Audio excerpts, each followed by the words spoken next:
pasada, que era sobre ejecución de sentencias.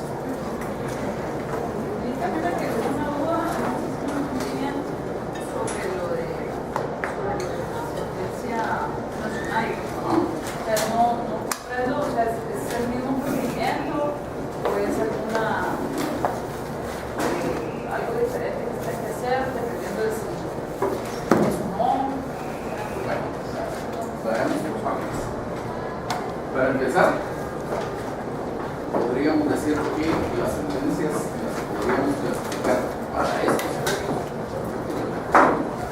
En aquellas sentencias que tienen la obligación de pagar una cantidad de dinero.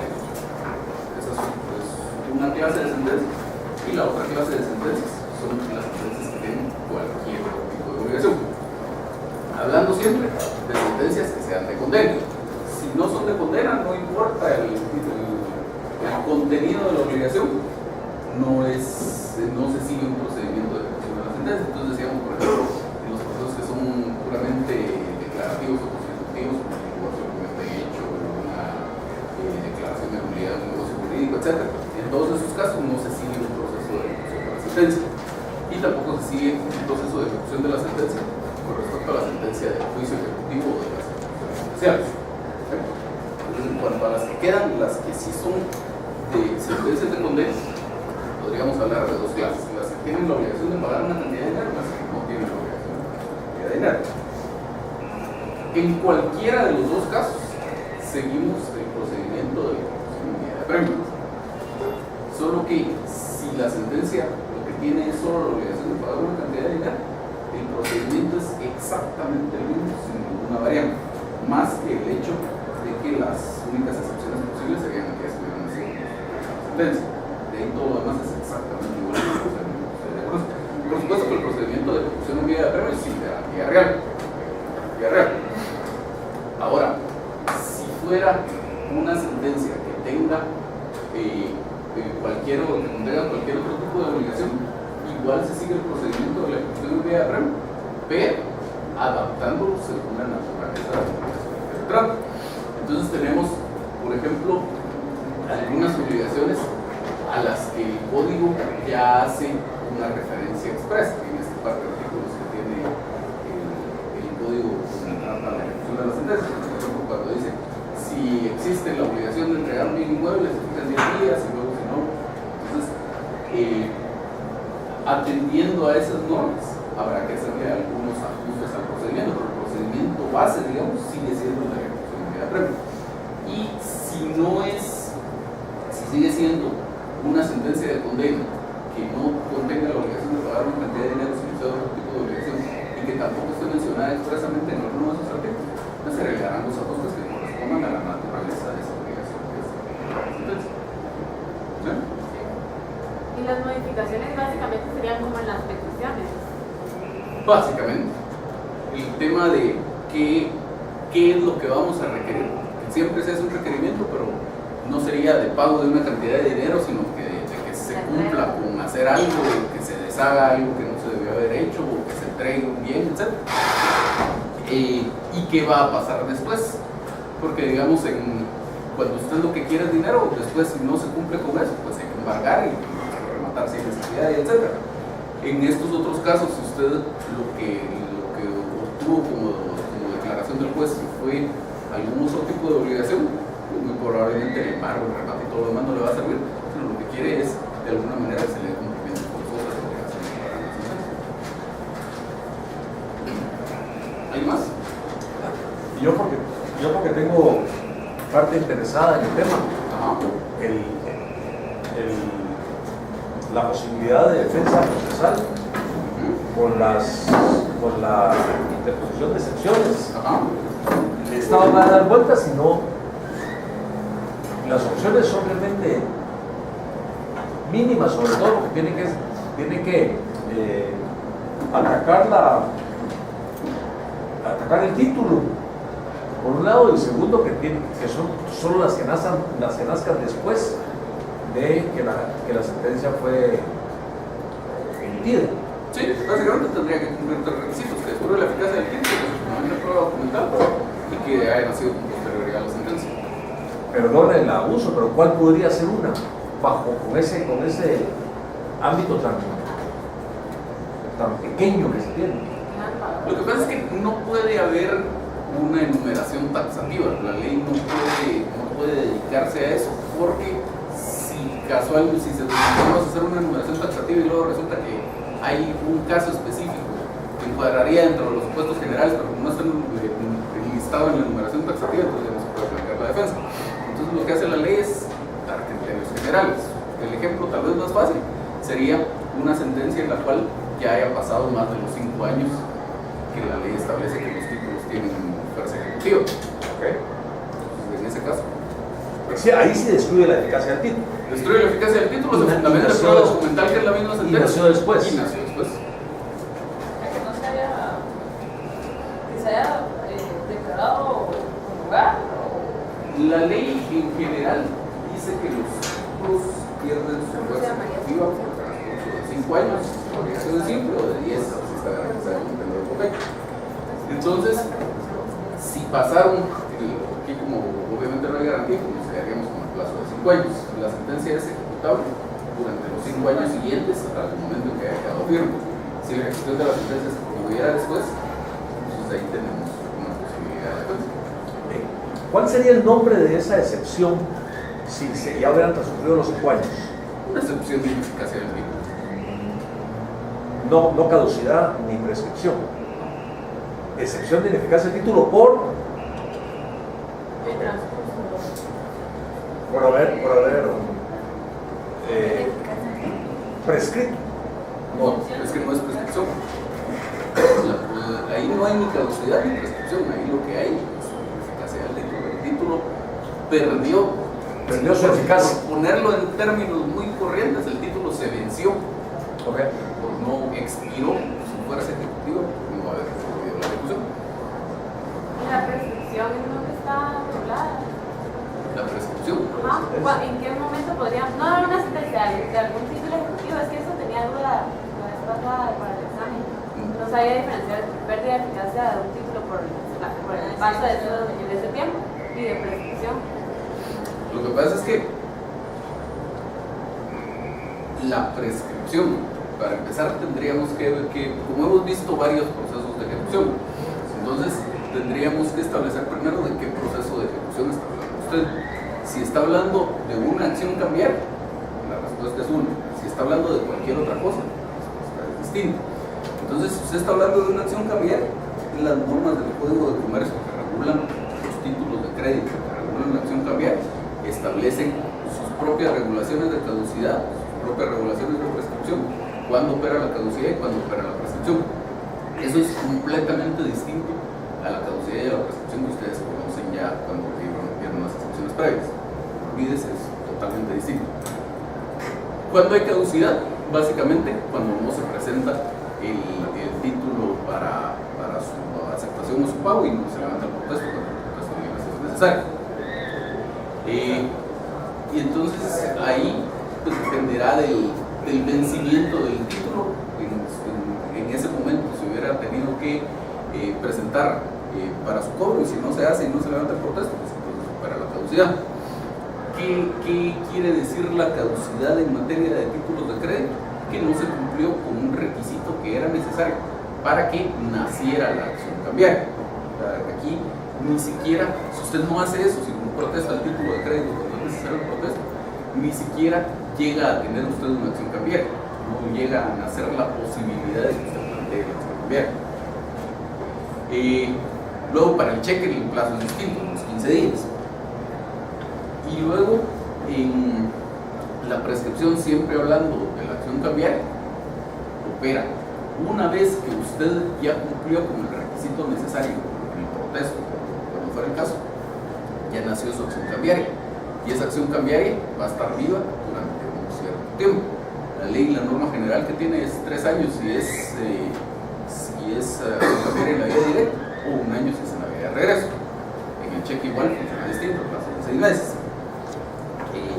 Y por ahí hay un par de normas en algunos cheques especiales que tienen su plazo específico, pero digamos las normas generales serían esas.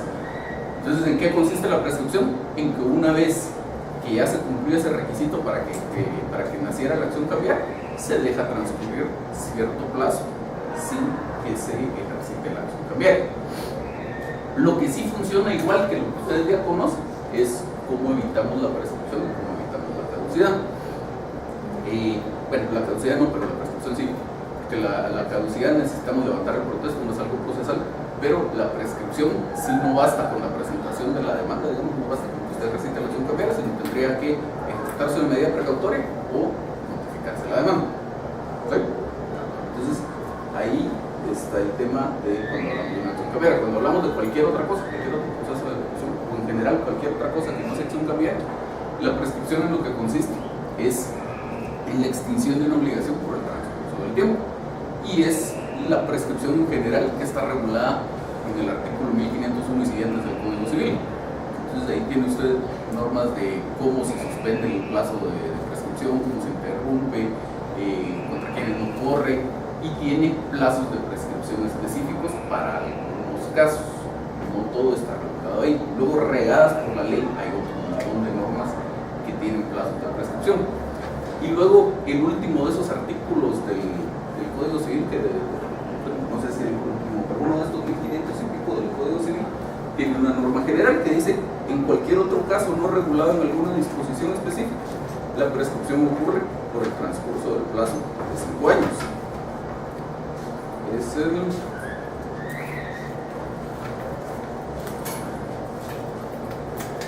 1508. La prescripción extintiva se verifica en todos los casos no mencionados en disposiciones especiales por el transcurso de 5 años, contados desde que la obligación pudo exigirse, y si esta consiste en no hacer desde el acto contrario a la obligación. Entonces, salud, de eso se trata la prescripción. Ahora, lo de la fuerza ejecutiva es algo distinto. Pudiera ser que la obligación ya haya prescrito antes, o que la obligación todavía no haya prescrito. No importa. Lo que está diciendo es la norma esta del Código Procesal Civil y Mercantil que regula lo de la pérdida de la fuerza ejecutiva, que específicamente es el artículo 296. Los títulos expresados anteriormente pierden su fuerza ejecutiva a los 5 años, si la obligación es 5, y a los 10 años si hubiera premio de hipoteca. En ambos casos, en términos contrarios del vencimiento del plazo, desde que se cumpla la obligación si lo hubiera. Entonces, ahí lo que le está dando es un periodo de tiempo en el que el título sirve, en el que el documento sirve como título ejecutivo. Tiene fuerza ejecutiva. Puede usted promover una ejecución con base en ese documento. Pudiera ser, según el tipo de obligación que esté ahí contenida, que la prescripción ya se haya producido antes. O pudiera ser que sea una obligación que tenga un plazo de prescripción más largo y la prescripción todavía no ha operado, pero el título ya perdió su fuerza ejecutiva. Por eso le decía, la prescripción y la pérdida de la fuerza ejecutiva son dos cosas totalmente distintas. La fuerza ejecutiva de lo que se trata es, con base en este documento, yo puedo promover un proceso de ejecución, sí o no. Nada más. Ya si la obligación existe o no existe, y si dejó de existir por prescripción, o por pago, o por compensación, o por cualquier otra cosa que usted quiera, es un tema totalmente distinto, que lo puede hacer valer a través de un mecanismo de defensa, pero no se refiere a la fuerza ejecutiva del documento. Digamos, si una escritura pública, yo me reconozco deudor de usted y luego le pago, el documento como tal no perdió su fuerza ejecutiva por el transcurso del tiempo. Mientras usted promueva una ejecución dentro del plazo de los 5 años, el título no perdió su fuerza ejecutiva por el transcurso del tiempo. Es que la obligación dejó de existir porque yo le pagué, pero la defensa sería una defensa totalmente distinta. ¿Sí? Pero esa relación, pues yo me recuerdo si ya nos duda con respecto a la ley de garantías mobiliarias, decía que se podía poner la excepción de prescripción. Y nosotros, o por lo menos yo no encontré en la ley de garantías mobiliarias que era la prescripción, o sea, como que qué tiempo era para poder... Regulación específica de la prescripción. Lo que pasa es que, como la ley de garantías mobiliarias no se dedica a regular obligaciones, sino se dedica a regular garantías. Entonces sería como el Código Civil. ¿Qué manda? Nos regularíamos como el Código Civil. Porque lo que dice el proceso civil mercantil es sobre la identificación, ¿no? 5 o 10. Entonces,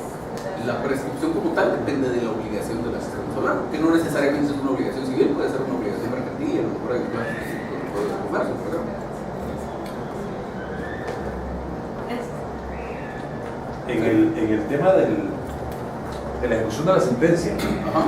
si no se abre un nuevo proceso, sino que se sigue en el que se trae, se puede alegar en defensa la caducidad de la instancia si han pasado, no. No. O sea, esa no puede ser una defensa. Una vez que hay sentencia, no puede existir caducidad de la instancia, porque la instancia termina precisamente con la sentencia. Ah, ok. O sea que si ya pasó el tiempo que la ley norma para la caducidad de la instancia, aunque se presente, no aplica. No, para nada. O sea, de ahí lo único que aplicaría sería el plazo de los 5 años. Si la sentencia ya quedó firme y pasan 5 años y se promueve la ejecución, entonces sería la defensa esta de la pérdida. De la pérdida de la... Y que ahí es como que por esa sentencia ya no existe caducidad. O sea, caducidad como... De esa instancia, o sea, ya no existe. Vamos a ver.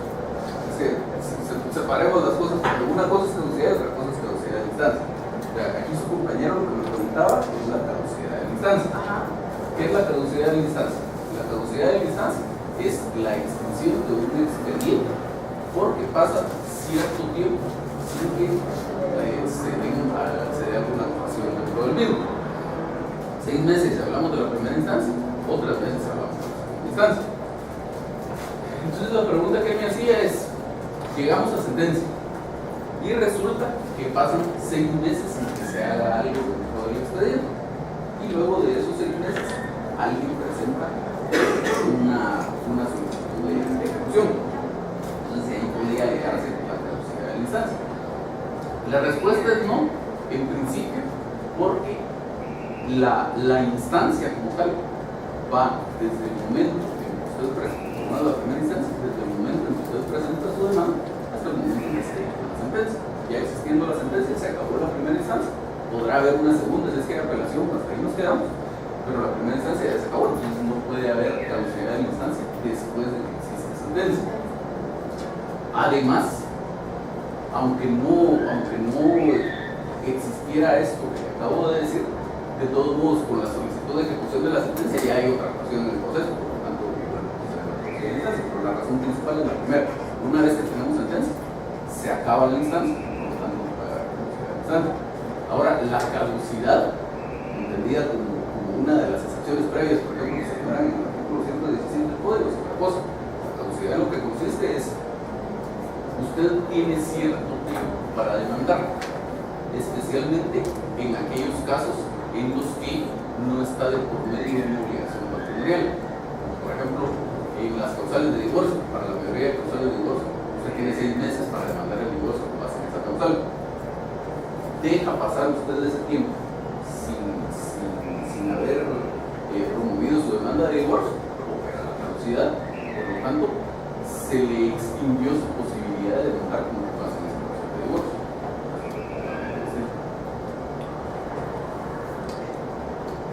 ¿Alguien más?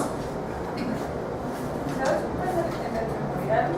Cuando se trata de una ejecución de sentencia nacional, el memorial se pone una sentencia nacional y después el nombre del proceso que se esté llevando. Del proceso de que se esté llevando. O sea, por ejemplo, si es una obligación de... Porque es que lo que yo entiendo es esto de las sentencias nacionales es como una sombría. Y sobre estas están todas las otras de hacer, de obligación de hacer, de no hacer. Mira,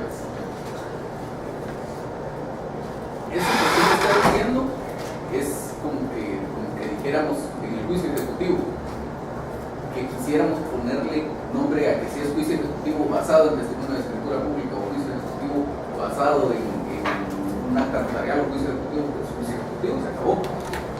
Entonces, igual en la ejecución de sentencias no es que tengamos una sombrilla y que vean más clasificaciones, sino lo que tenemos es un proceso de ejecución de sentencias. El código establece 2 distintos tipos de ejecución de sentencia: ejecución de sentencia nacional y ejecución de sentencia extranjera. Al final de cuentas es lo mismo que para ejecutar una sentencia extranjera necesitamos un par de requisitos que vamos a ver. Es exactamente lo mismo. Entonces, ¿de qué se trata? Usted tiene un solo procedimiento de ejecución de la sentencia. Usted comparece a promover ejecución de sentencia. Más privilegiadamente, usted diría, para esto promover ejecución de sentencia nacional o para esto promover ejecución de sentencia extranjera. Eso sería lo más adecuado.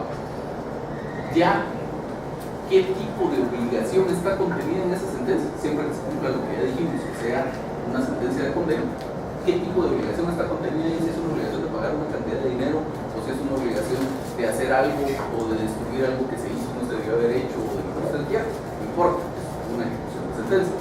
Ya las variantes usted la va a ver, como hablábamos con un explico por ejemplo ahí atrás, en sus peticiones que usted va a hacer. Ya no va a pedir que se requiera de pago, sino que se requiera la entrega de las cosas, que se requiera esto, que se requiera lo otro, y adelante. ¿Más dudas? Sí, solo en la ejecución de sentencia, solo para ver si comprendí. La ejecución de sentencia se lleva como un trámite de una ejecución de premio. Pero, digamos, se mezcla un tanto con las ejecuciones especiales en cuanto a algunos mecanismos que son aplicables dependiendo de la obligación. Pero no influye en ningún momento en el trámite que pueda seguirse como el ejercicio ejecutivo, ¿verdad? O sea, que si llegamos alguna vez a tramitar una ejecución de sentencia como juicio ejecutivo, no, que solo se aplica en el sentido de que la ejecución especial es destinada a hacer valer algunas obligaciones que dentro de la ejecución de sentencia nos podrían servir, o sea, esas ejecuciones para hacer valer esas obligaciones. Pero no, como habíamos dicho, que la ejecución de sentencia sigue, la ejecución especial sigue el trámite del juicio ejecutivo. Esos trámites nunca se mezclan con la ejecución especial. Es decir, siempre vamos a tener una mera EVA. exacto, así es. Para ponérselo de esta forma, tal vez como algo que es más familiar para ustedes. El semestre pasado vieron ustedes el juicio sumario y el juicio oral.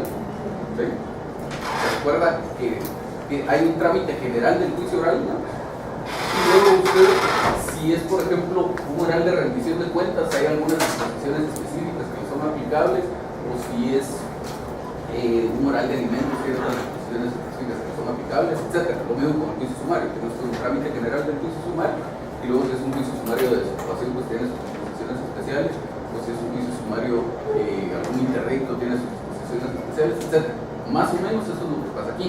Usted tiene un trámite general que es el de la ejecución en vía de apremio, y luego según el tipo de obligación que esté ejecutando, puede ser que haya necesidad de hacerle algunos ajustes a ese procedimiento básico, cuando estamos hablando de ejecución de sentencia, pero no para cambiar un procedimiento totalmente distinto. Entonces, por ejemplo, un caso donde veríamos cómo funciona esto de parecido con las ejecuciones especiales. Dentro de las ejecuciones especiales tenemos la ejecución especial de la obligación de escriturar, ¿sí? Basado en el procedimiento del juicio ejecutivo. Cuando usted tiene un título ejecutivo que sea alguno de los del 327 que tenga la obligación de otorgar una escritura pública, se sigue una ejecución especial de la obligación de escriturar. Se sigue el procedimiento del juicio ejecutivo, 5 días de audiencia, posibilidad de oposición, si hay oposición 2 días, de audiencia al ejecutante, 10 días de prueba, y en sentencia el juez dice al lugar a la ejecución y por lo tanto ordeno que otorgue la escritura o al lugar a la ejecución. ¿Sí? Ahora, digamos que esa obligación de escriturar no constaba en un documento que tuviera la categoría de título ejecutivo. Por lo tanto, usted lo que siguió fue un juicio ordinario para que en sentencia se declarara que yo estoy obligado a otorgarle a usted una escritura pública. ¿Sí? Ahora, ya su sentencia está firme y yo no le otorgo la escritura. Entonces usted va a seguir un proceso de ejecución en mi contra, va a ejecutar esa sentencia. Entonces, ¿qué procedimiento sigue? La obligación es exactamente la misma, el otorgamiento de una escritura pública, pero usted sigue el procedimiento de la ejecución en vía de apremio. Ahora, como en cuanto al fondo del tema de la obligación, lo más parecido que hay es las normas que regulan la ejecución especial de la obligación de escriturar. Usted al procedimiento de la ejecución en vía de apremio le hace algunos ajustes aplicándole pues lo que sea aplicable de la ejecución especial de la obligación de escriturar. Y siempre que queramos ejecutar una sentencia, siempre va a llevar ese título, ¿verdad? De ejecución de sentencia.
para el caso. Una de esas obligaciones ahí contenidas sea de hacer demasiado, etc. Siempre es una, lo único es de que se va a cumplir A la obligación. a la obligación que sea, pero al final eso lo lleva que están como que más desarrollados. Pues, Sí, lo que pasa es que, como les decía el primer día de clases, dentro de las ejecuciones singulares, usted tiene desarrollados dos procedimientos distintos: el del juicio ejecutivo y el de la ejecución en vía de premio. Desde el juicio ejecutivo se lo aplica al juicio ejecutivo propiamente dicho y a las ejecuciones especiales. El de la ejecución en vía de premio se le aplica a la ejecución en vía de premio y a la ejecución de sentencias. O sea, solo para decir, bien, supóngase en el caso que esté el uso de que un juicio ordinario le otorga una sentencia donde está obligado a circular. En este caso, para ejecutar esa sentencia, usted utilizaría el vía de premio y en ese caso, por ser solo la obligación de explicar, se lleva a la primera resolución y todo y se aplicaría hasta la simplificación, hasta esa fase. ¿Cómo sería eso? Pues no es que se brinque hasta la escrituración, sino, digamos, retomemos la ejecución especial de la obligación de escritura. Es un artículo nada más que le dice a usted cómo proceder cuando usted tiene un título de los enumerados en el artículo 327 que establezca la obligación de otorgar una escritura pública. Entonces dice el artículo 338.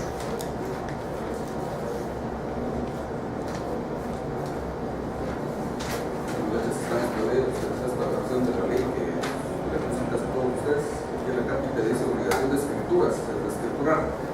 Entonces dice el 338, si la obligación consiste en el otorgamiento de escritura pública al dictar sentencia, ya para aplicar esto a la ejecución de sentencia, olvídese de la sentencia, que ya tenemos una segunda sentencia, haciendo lugar a la ejecución, el juez fijará al demandado el término de 3 días para que lo otorgue. Eso sí, ya lo tenemos del otro lado, esos 3 días hay que aplicarlos. Y luego sigue diciendo, en caso de rebeldía, el juez otorgará de oficio la escritura, nombrando para el efecto el notario que el interesado designe a costa de este último. Esto también es aplicable. Entonces, digamos, si olvidándonos de la ejecución especial, regresamos a una sentencia de un juicio ordinario, donde esté establecida la obligación de otorgar una escritura pública, usted promovería la ejecución de esa sentencia y pediría que se le tramite la ejecución, que se requiera al ejecutado el otorgamiento de la escritura pública, fijándole para el efecto el plazo de 3 días, y que si no otorga la escritura en ese plazo, ya no pide lo del embargo que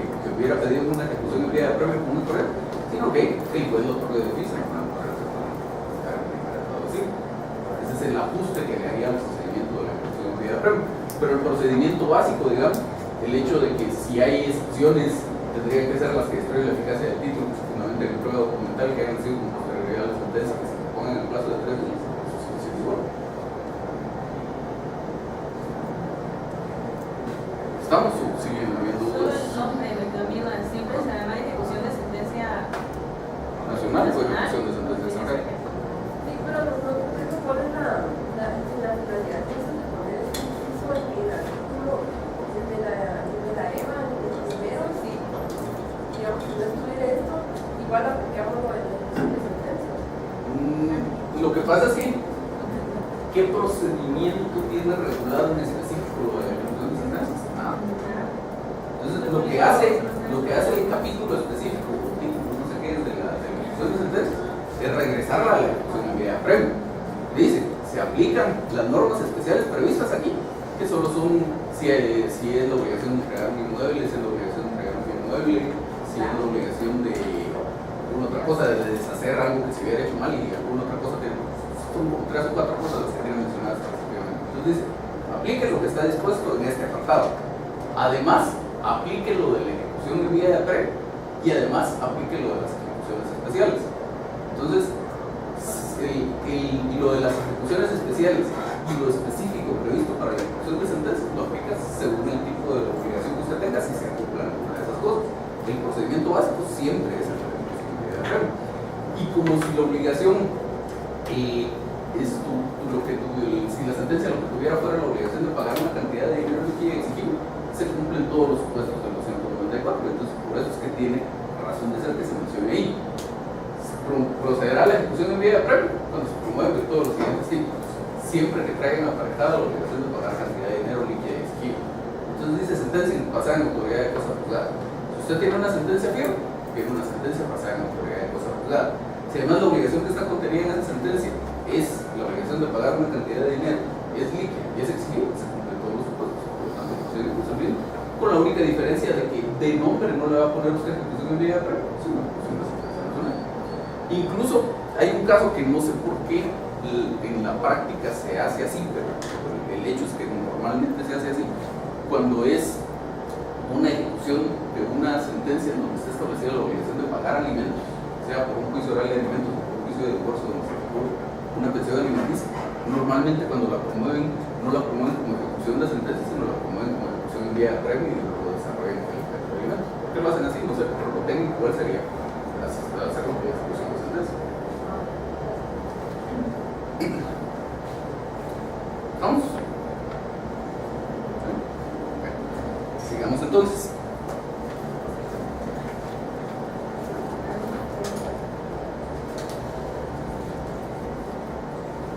El artículo 346, 43, perdón, que es el que nos tocaría ver, dice que si obligado a ejecutar alguna cosa la hiciere de modo distinto de que se refiere una sentencia, se procederá a la destrucción de lo hecho y al debido cumplimiento de aquello, y serán a su cargo todos los gastos y los daños y perjuicios ocasionados por incumplimiento de la sentencia.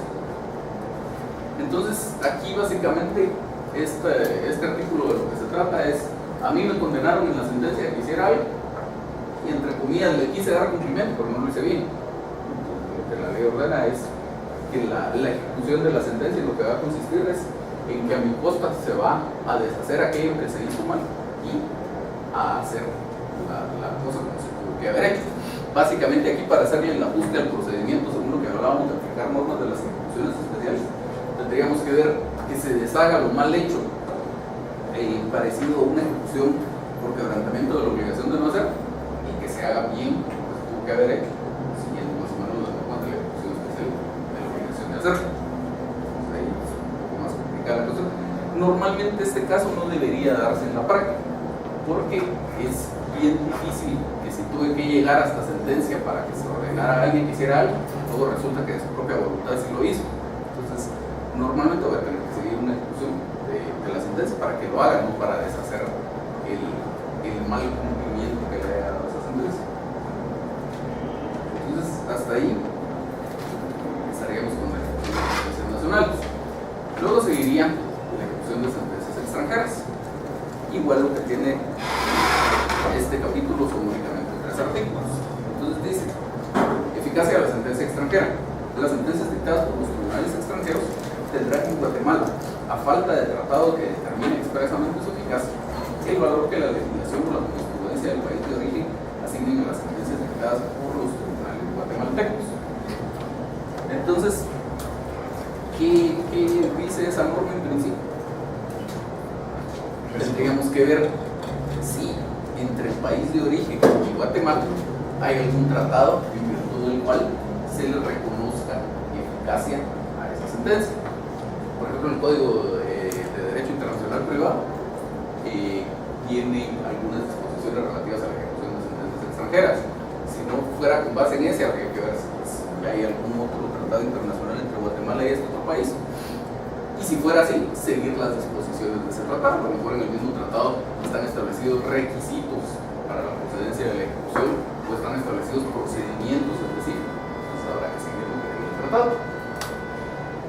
Y si no hubiera tratado, pues dice la ley, si en el otro país le reconocen validez a las sentencias de Guatemala, pues Guatemala puede reconocer validez a las sentencias de ese país. Eso sería lo primero que habría que establecer: en qué situación estamos con respecto a ese país. Si no hay, simplemente más. Así como por ejemplo la Convención de Nueva York, que es la que mira eso de si ambos países la han ratificado, eso aplicaría. Sí. A menos que haya un tratado específico que no tuviera. No.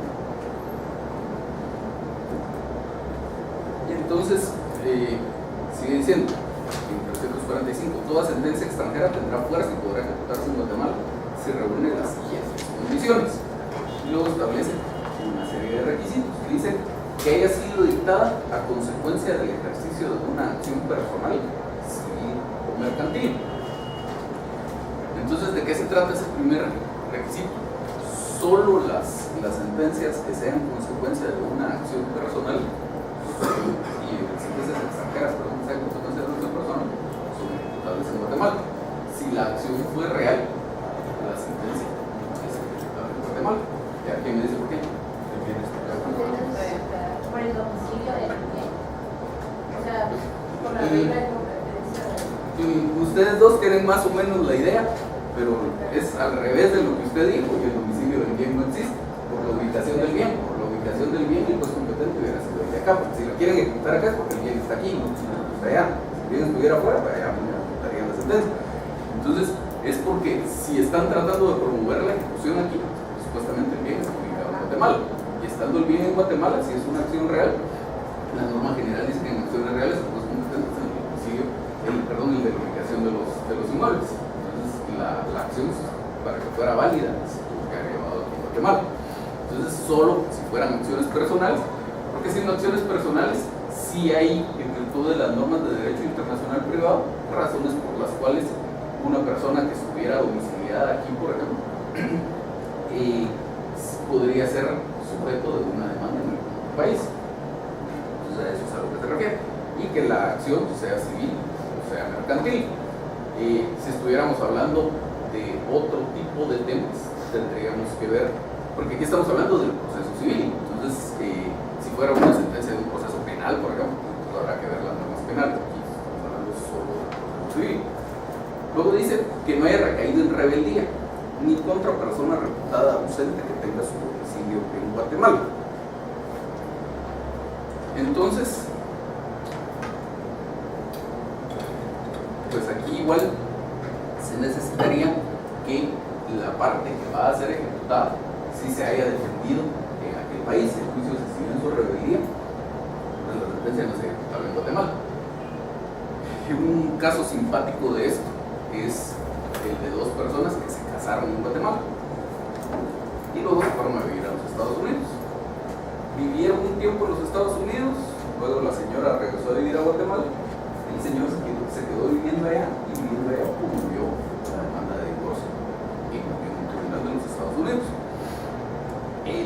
En rebeldía de la esposa se siguió el juicio hasta que llegó a sentencia. El tribunal de los Estados Unidos decretó la sentencia y ya luego ninguno de los dos le interesaba estar casado.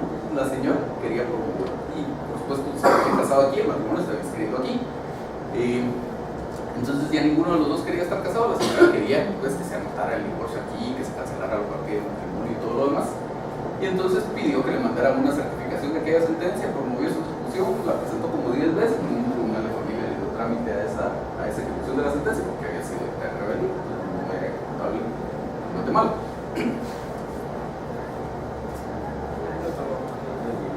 Al final ahí la solución que había era seguir otro juicio de divorcio aquí en Guatemala. El señor designara un mandatario y seguir voluntario de divorcio, porque ellos estaban de acuerdo. Al final nunca lo hicieron y hasta la fecha siguen casados. Luego dice que la obligación para cuyo cumplimiento se haya procedido sea lícita en la República. Entonces igual temas que no son permitidos en Guatemala, como por ejemplo en el Código Civil hay una norma que dice que no hay acción para reclamar lo que se haya ganado en apuestas o juegos. Si se hubiera seguido una acción de estas en el extranjero, pues esa no sería lícita, por tanto no se podría ejecutar esa sentencia en Guatemala. Luego que sea ejecutoriada conforme a las leyes de la nación que se haya dictado, pues básicamente lo mismo que hablábamos en la clase pasada, que la sentencia esté firme, solo que de conformidad con las leyes del otro país. A lo mejor hay países que no tienen solo 2 instancias, sino que tienen 3, pues habrá que esperar que sean las 3 instancias o que tomar transcurre el plazo para presentar las siguientes apelaciones, etc. Que estamos hablando de una sentencia firme y que reúna los requisitos necesarios para ser considerada como auténtica. Esto básicamente de lo que se trata, es de que la certificación de aquella sentencia venga con sus pasos de ley, como lo reitera el siguiente artículo. ¿Dudas hasta aquí? De esos requisitos hay que hacerse mención en el escrito. No necesariamente. Pero sí como fundamento de derecho. Sí, o sea, si es algo pues, más o menos obvio que están cumplidos los requisitos, usted dentro de su fundamento de derecho podría citar esta norma y decir que en el presente caso la sentencia extranjera con base en la cual se promueve la presente ejecución cumple con todos los anteriores requisitos, por lo cual se debe tener eso ahí. Luego el siguiente artículo dice: es competente para ejecutar una sentencia dictada en el extranjero el juez que lo sería para conocer del juicio en que recayó. Que esto es más o menos lo que les decía la clase anterior, que para mí debería ser la redacción de esa norma del organismo judicial que se refiere a la ejecución de las sentencias. La ley del organismo judicial dice que debe ejecutar la sentencia el juez que la dictó. Decía yo que no es eso lo correcto, sino que lo que debería entenderse es que el juez que hubiera sido competente para conocer del juicio. Pues aquí sí lo dice bien: es juez competente para ejecutar una sentencia dictada en el extranjero, el juez que lo sería para conocer del juicio en que recayó. Presentada la ejecutoria en el juzgado competente, traducida al castellano, autenticadas las firmas, concedido el pase legal y solicitada la ejecución, se procederá como si fuera sentencia de los tribunales. Entonces, como ven, no tiene alguna regulación especial en cuanto al procedimiento, sino a los requisitos básicamente que debe tener esa sentencia para ser ejecutable en Guatemala. Si cumple con todo ese procedimiento, pues es exactamente igual que si fuera una ejecución de sentencia resoluta, solo que va a el título de ejecución de sentencia extranjera. Y eso, digamos, también si algo relata los hechos, no tengo que decir que ya fue traducida. No, usted diría, por ejemplo, cuando haga referencia a su título ejecutivo, que acompaña con título ejecutivo, certificación de la sentencia tal, dictada por el juez tal de tal país, acompañada de su traducción jurada en español. Esa sentencia tiene que ingresar al país como un documento proveniente del extranjero, como en la jurisdicción voluntaria. No. Perdón, en el. Se me olvidó la palabra. Es que está la anotación hasta acá abajo, que lo remite a uno de los artículos 37 al 44 de la LOC. Y estos hablan de los requisitos de documentos extranjeros, de la protocolización de estos, protocolación de estos, la evolución de estos.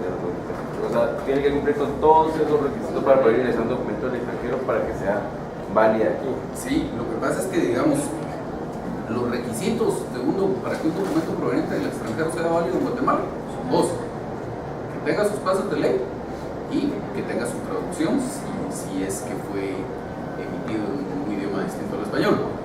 Lo de la protocolación no es requisito de todos los documentos, sino que depende del documento que estemos hablando. Por ejemplo, si fuera un mandato, pues hay que protocolarlo, sacar el testimonio, inscribir, etc. Pero si fuera un contrato común y corriente, digamos, que va a cumplir sus efectos en Guatemala y que no es relativo a un bien inmueble ni algo que hay que escribir en un registro público, pues simplemente viene con sus pasos de ley y su traducción jurada, si hay necesidad de traducción, se acabó. Entonces, una sentencia, por ejemplo, que viniera del extranjero, tiene que venir con pasos de ley, tiene que traducirse si viene en un idioma extranjero, pero no se protocoliza la certificación de la sentencia. ¿Y más? Es como una sentencia nacional, o sea, el escrito en sí. El escrito es exactamente igual, con la diferencia que le pone que certifica que es sentencia extranjera. Ese es el título ejecutivo. El título va a ser la certificación. La certificación de la sentencia. Y la traducción, si está en un idioma o solo la certificación. Su título es la certificación de la sentencia.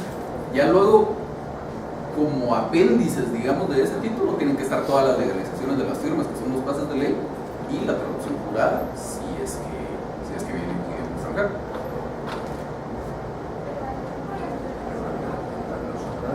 Pues vos. Solo para hacerlo aquí lo que entiendo es certificación de la sentencia dictada por tal juez en tal lugar, y tengo que decir y que se acompaña de traducción jurada.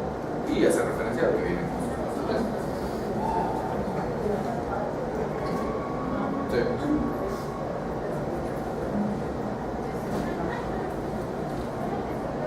Bueno, entonces, ¿no hay más dudas? Solo nos quedaría platicar dentro de los procesos de ejecución singular el tema de los laudos. Recuerdan, eso hemos estado diciendo en varias oportunidades que lo dejamos de lado por el momento.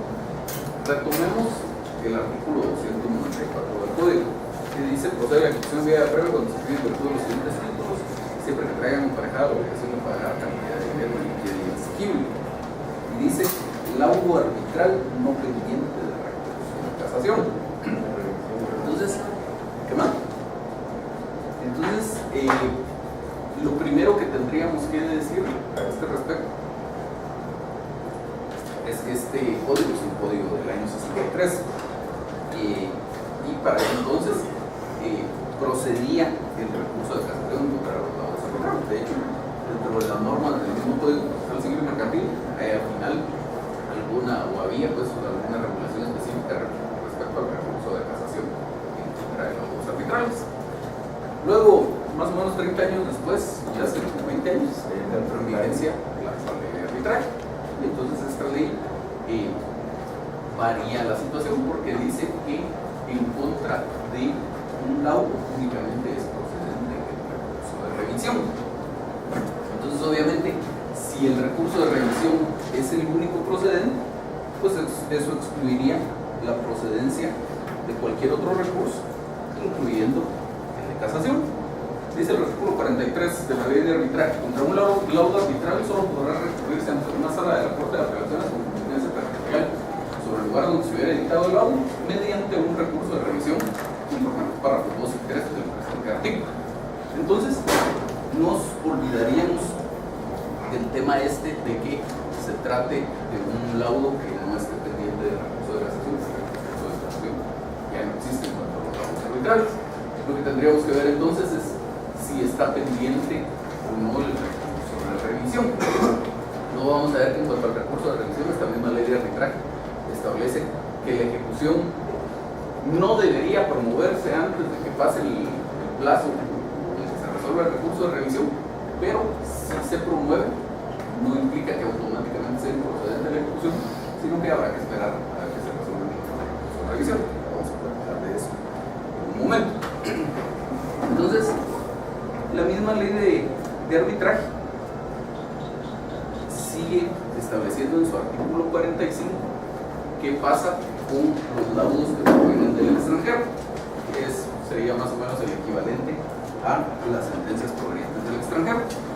Entonces dice el artículo 45: los laudos arbitrales extranjeros serán reconocidos y ejecutados en Guatemala de conformidad con la Convención sobre el reconocimiento y ejecución de sentencias arbitrales extranjeras, Nueva York, del 10 de junio de 1958, la Convención Interamericana de Arbitraje Comercial Internacional, Panamá, de 1975, o cualquier otro tratado sobre el reconocimiento y ejecución de laudos arbitrales del cual sea parte de Guatemala, siempre que sean aplicables. Más o menos lo mismo que decíamos respecto a las sentencias. Obviamente, se necesitaría que el país de donde provenga el laudo sea parte también de ese tratado. En el caso de que más de un tratado internacional sea aplicable, salvo acuerdo contrario entre las partes, aplicarle uno favorable a la parte que solicita el reconocimiento y ejecución de un convenio de laudo arbitral. En defecto de la aplicabilidad de cualquier tratado o convención internacional, los laudos extranjeros serán reconocidos y ejecutados en Guatemala de acuerdo con las normas de esta ley y las disposiciones específicas de este capítulo. Entonces, pues igual no es que, si no es que existe tratado específico entre los dos países, el laudo no sea ejecutable, sino que no van a haber normas específicas y se seguirían únicamente estas normas generales. Luego ya tiene la ley un par de artículos que regulan el tema de la ejecución de los laudos arbitrales, pero que son normas generales, ya no se refieren solo a los laudos dictados por un tribunal arbitral aquí en Guatemala o solo a los dictados por un tribunal en el extranjero, sino que según el caso podrían ser aplicables a cualquiera de los tipos de laudos. Entonces dice el artículo 46: un laudo arbitral, cualquiera que sea el país en que se haya dictado, incluyendo Guatemala, será reconocido como vinculante y tras la presentación de una petición por escrito al tribunal competente, que sería el memorial en donde se promueve la ejecución, será ejecutado de conformidad con las disposiciones de este artículo y del artículo 47. Será tribunal competente, a opción de la parte que pide el reconocimiento y ejecución del laudo, el juzgado de lo civil o mercantil con competencia territorial en el lugar del domicilio de la persona contra quien se intenta ejecutar el laudo o el del lugar donde se encuentran sus bienes. La parte que invoque un laudo y pida su ejecución deberá presentar ya sea el original del documento en el que se haga constar el laudo, que esto lo veo yo bien difícil, porque no creería yo que sería lo correcto que el tribunal arbitral le entregue a uno el original del laudo. En todo caso, una certificación es a lo que se refiere a continuación. Entonces dice, debe presentar ya sea el documento en el que se haga constar el original del documento que se haga constar el laudo debidamente autenticado o copia debidamente certificada de dicho documento, que es lo último sería lo más adecuado, y el original del acuerdo de arbitraje a que se refiere el artículo 10 o copia debidamente certificada del mismo. Entonces, aunque el título ejecutivo es el laudo, cuando promuevo la ejecución tengo que entregar también el original o la copia certificada de ese acuerdo de arbitraje. Si el laudo o el acuerdo no estuviera redactado en español, deberán ser traducidos a dicho idioma, igual que las sentencias, bajo juramento por traducción por el traductor autorizado en la República, y de no haberlo para determinado idioma, será traducido bajo juramento por dos personas que hablen y escriban ambos idiomas con legalización notarial de sus firmas. Y luego dice el artículo 47, motivos para denegar el reconocimiento o la ejecución. Y dice, solo podrá denegar el reconocimiento o la ejecución de un laudo arbitral, cualquiera que sea el país en que se haya dictado, en los siguientes casos. Entonces, supuestamente les decía, como las normas estas hacen referencia a cualquiera que sea el país en el que se haya dictado el laudo, se podría aplicarle tanto a laudos dictados en Guatemala como a laudos dictados en el extranjero. Esta norma en particular, que se refiere a casos en los que no sería admisible la ejecución de ese laudo, se refiere solo a laudos dictados en el extranjero. La norma no lo dice expresamente. Que ya vamos a ver ahorita que esos supuestos que establece la ley son los mismos supuestos con base en los cuales procedería el recurso de revisión. Entonces, aunque la norma no terminó de estudiar el tema, lo que está diciendo es, si la vemos en su conjunto, si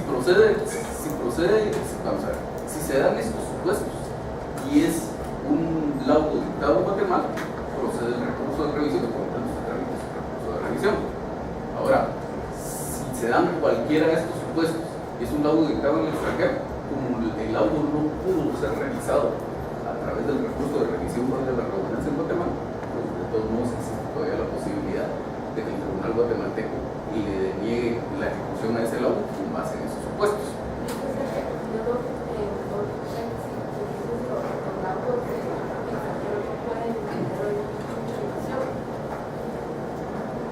Probablemente en el extranjero sí. Ahora, el trasfondo, por supuesto la norma no lo dice expresamente, pero el trasfondo entiendo yo de esta norma es: el laudo es una resolución que dictaron particulares. Por supuesto que las partes estuvieron de acuerdo con lo que usted quiera, pero fueron particulares, no fue un juez que lo dictó.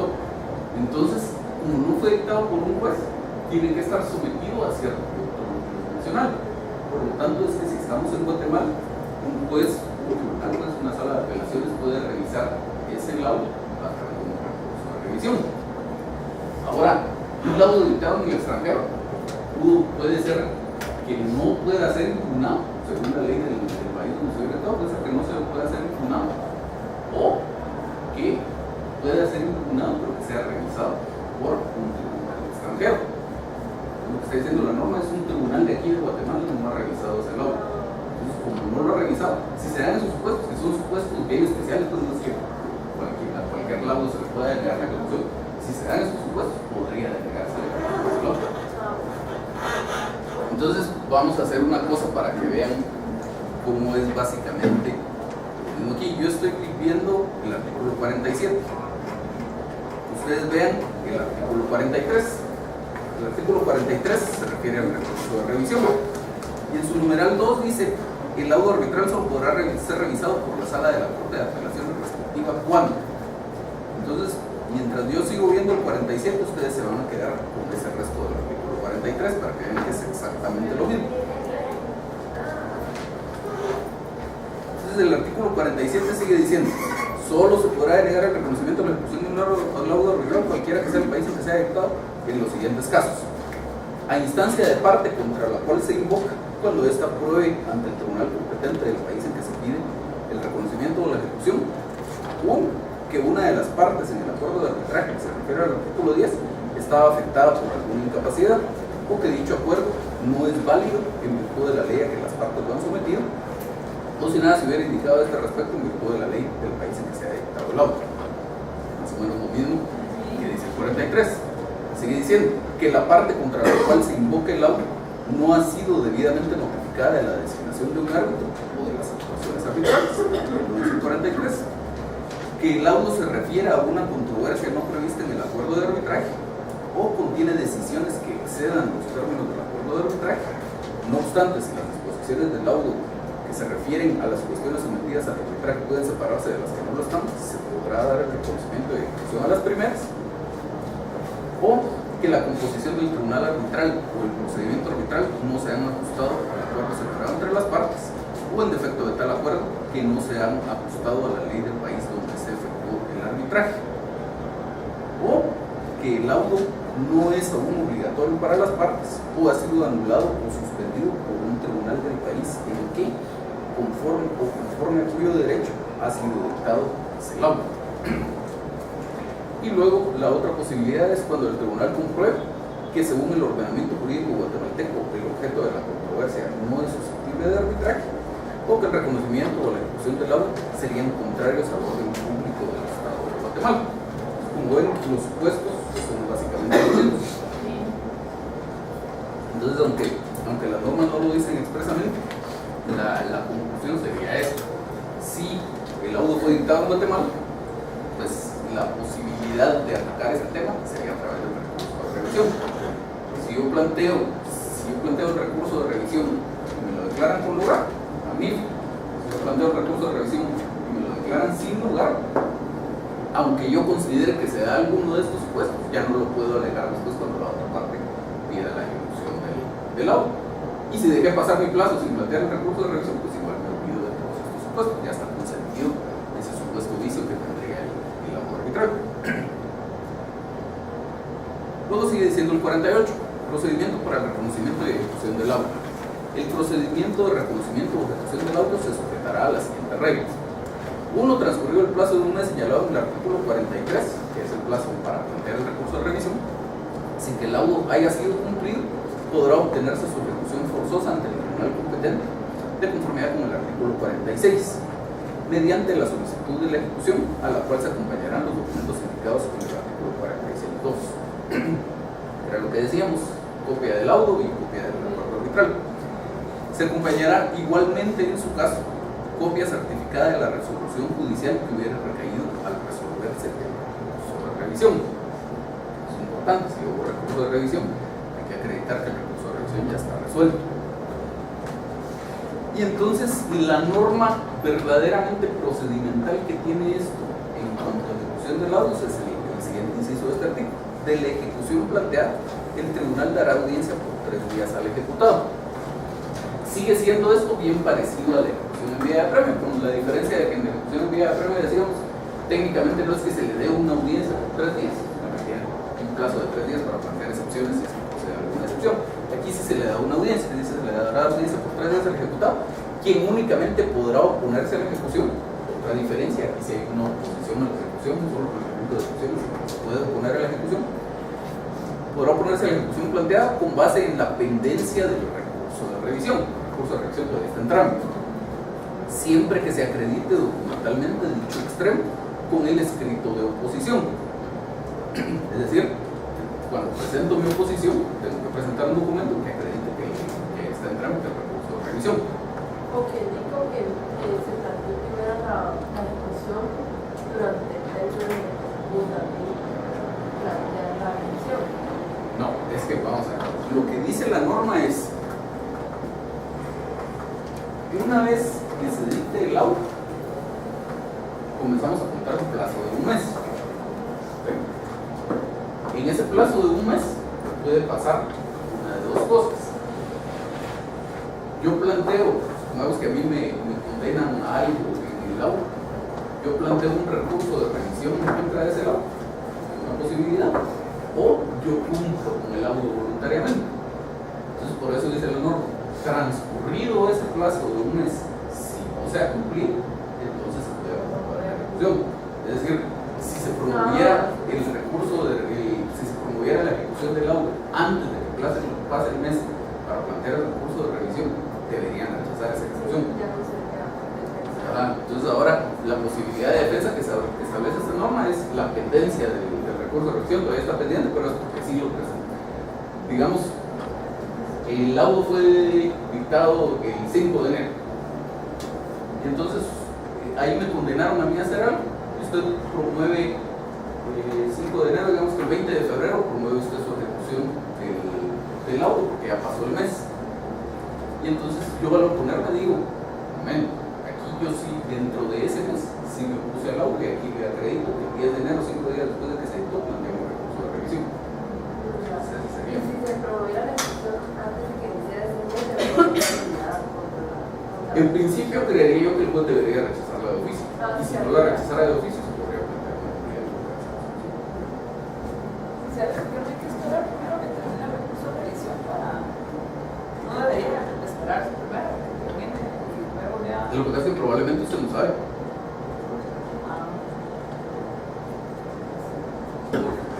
Muy probablemente no le van a haber notificado.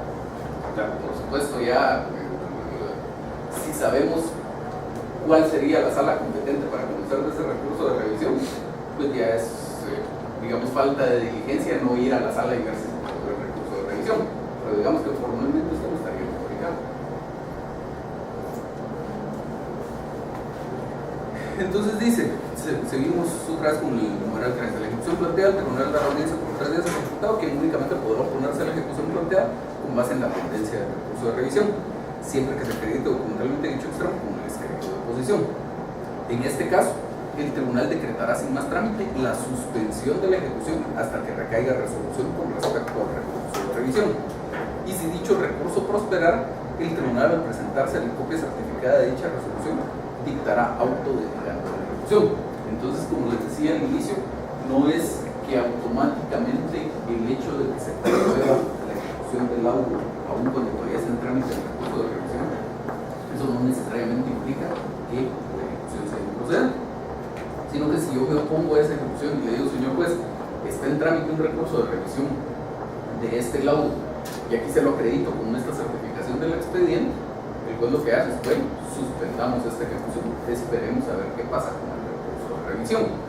Si el recurso de revisión es declarado sin lugar, la norma no lo dice acá, pero la consecuencia sería que sigue el trámite de la ejecución.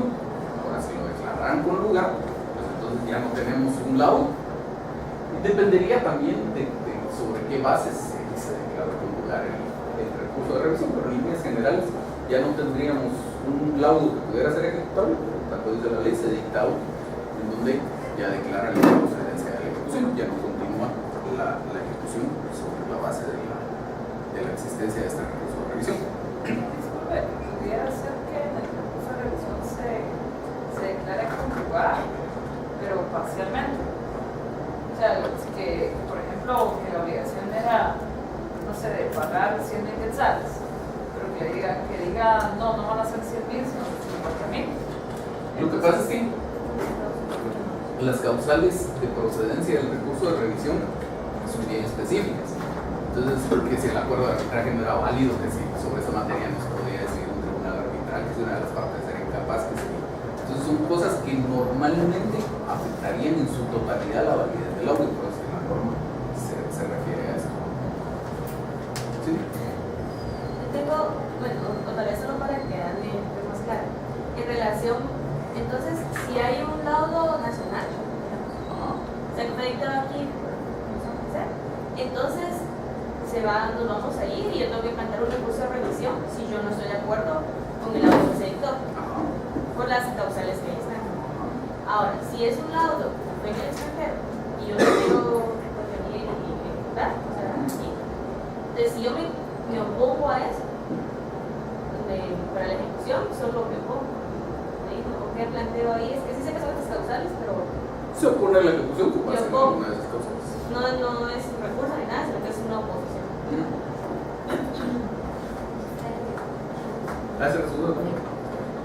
Entonces el 4, numeral 4, fuera de lo previsto en el numeral anterior y si no concurriere cualquiera de las causales establecidas en el artículo 47, el tribunal dictará auto despachando la ejecución, ordenando el requerimiento del obligado y el embargo de bienes en su caso. Cualquier resolución de trámite o de fondo que recaiga en el procedimiento de reconocimiento de ejecución de un laudo no es susceptible de recurso o remedio procesal alguno.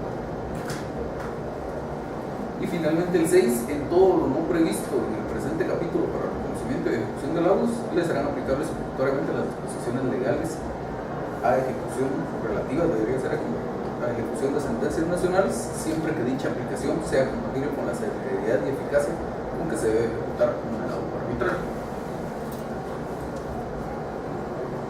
Entonces, pues haríamos ahí aplicación del procedimiento de ejecución de sentencias nacionales que nos lleva al procedimiento de ejecución de unidad prueba. Con las diferencias que vemos aquí, que las leyes por 3 días, que la posibilidad de borrarse. ¿Dudas? Y aquí también va a ser ejecución del laudo arbitral nacional o extranjero. Digamos, ¿cómo se llama? Yo solo diría ejecución del laudo arbitral. Y claro, como aquí se abrió función, entonces se tendría que validar la aplicación del fondo de lo que ya conocemos de la ejecución de unidad previa. Lo que pasa es que para empezar la norma ni siquiera le dice qué pasa si hay oposición. Entonces, siendo que no hay una disposición respecto a cuál es el trámite en caso de que exista una oposición, esto debería tratarse por el procedimiento de los incidentes. Entonces, yo vería que no, que si digamos usted está pidiendo la ejecución del laudo arbitral, no debería adelantarse con peticiones como que se declare improcedente una eventual oposición o lo que sea, porque ni siquiera sabe si va a haber oposición. Entonces, yo me opongo, y pues debería tramitar eso por el procedimiento de los incidentes y darle una audiencia a usted, y le va a proceder si usted pedirá que se declare sin oposición. Pero en mis peticiones de trámite sí pido que se le corra audiencia por 3 Aquí, días. sí.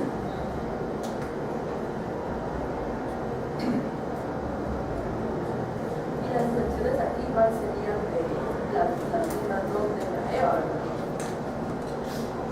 No, aquí las posibilidades de oposición solo son esas, las mismas que leímos. Pues en la posición, pero No hay excepción. Nada más porque es una posibilidad de Desde La esa medida de defensa defensa, es la oposición. la oposición en cualquiera de sus casos, porque aquí estamos más o menos en la misma situación que en una ejecución de sentencias.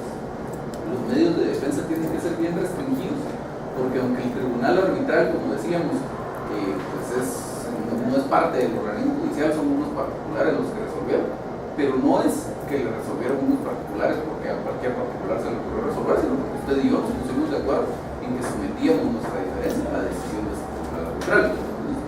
Si estamos ante ese tribunal arbitral, usted y yo estuvimos de acuerdo en eso. Luego, ante el tribunal arbitral, los dos tuvimos la oportunidad de expresar nuestros argumentos, rendir nuestras pruebas, y el tribunal arbitral resolvió según las reglas que se aplicaron, sin que existiera alguna vulneración al derecho de defensa de alguna de las partes. Entonces, el tema, aunque no fue ante un tribunal ordinario, ya se discutió. Entonces, por eso no podríamos resultar ahora con que, mire, que mejor siempre sí discutamos si hubo prescripción, por ejemplo. Por eso es que la posibilidad de defensa serían solo esos temas que afectarían la validez del laudo total. y diría, pues, si yo no voy a poner, solo comparezco a promover a promover oposición y no voy a explicar todo eso, no voy a decir ahí todo las causales similares.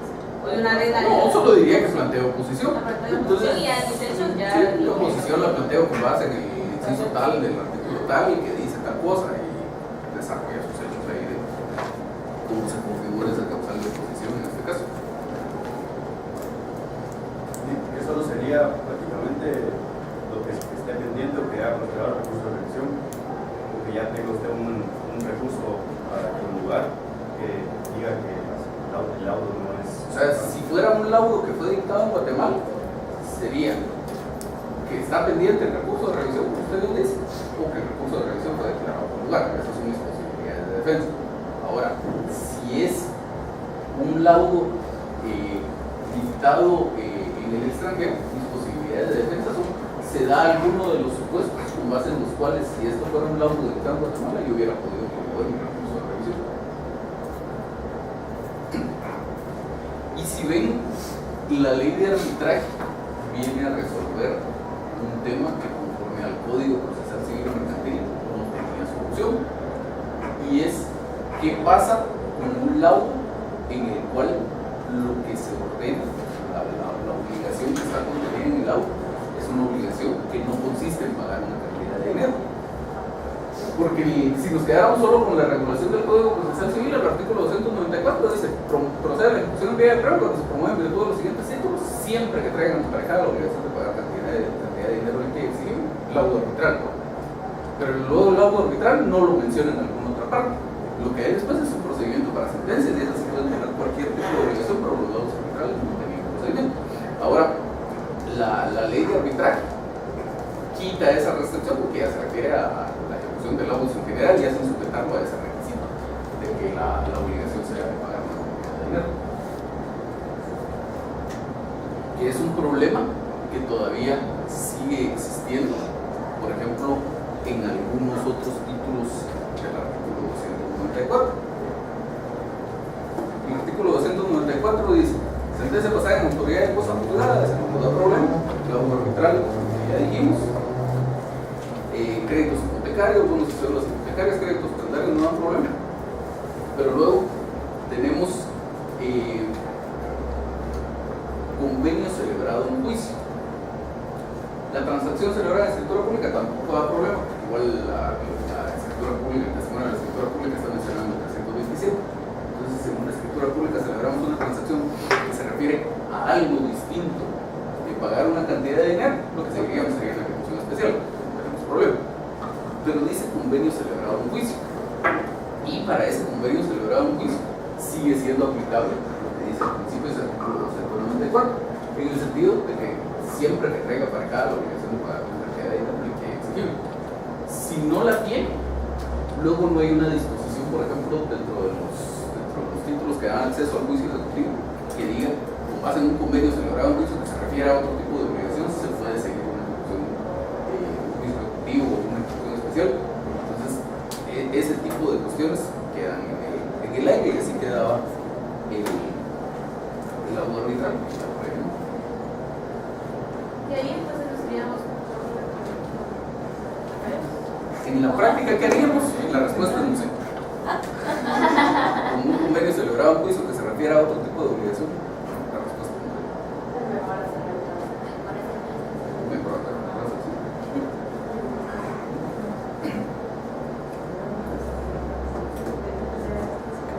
Bueno, ¿hay dudas en general de algo, especialmente de la ejecución de las sentencias o de los lados, en general de los procesos de ejecución? ¿No? Bueno, entonces si no hay dudas, lo dejamos ahí por hoy. Se recuerdan que la próxima clase, solo déjenme ver que serían los que sean de ejecución de sentencias.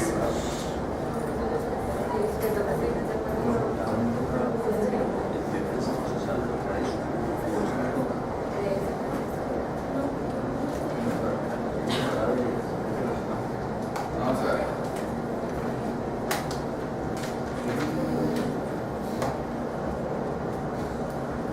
Sería el grupo 3, que es una solicitud inicial de ejecución de sentencia nacional, y el grupo 4, que es una solicitud inicial de ejecución de sentencia extranjera. Eso sería para el martes. Y para el jueves, el 5, que es interposición de excepciones en ejecución de sentencia nacional. Y el sábado examen. El sábado, examen. Pasado mañana. Ay, no.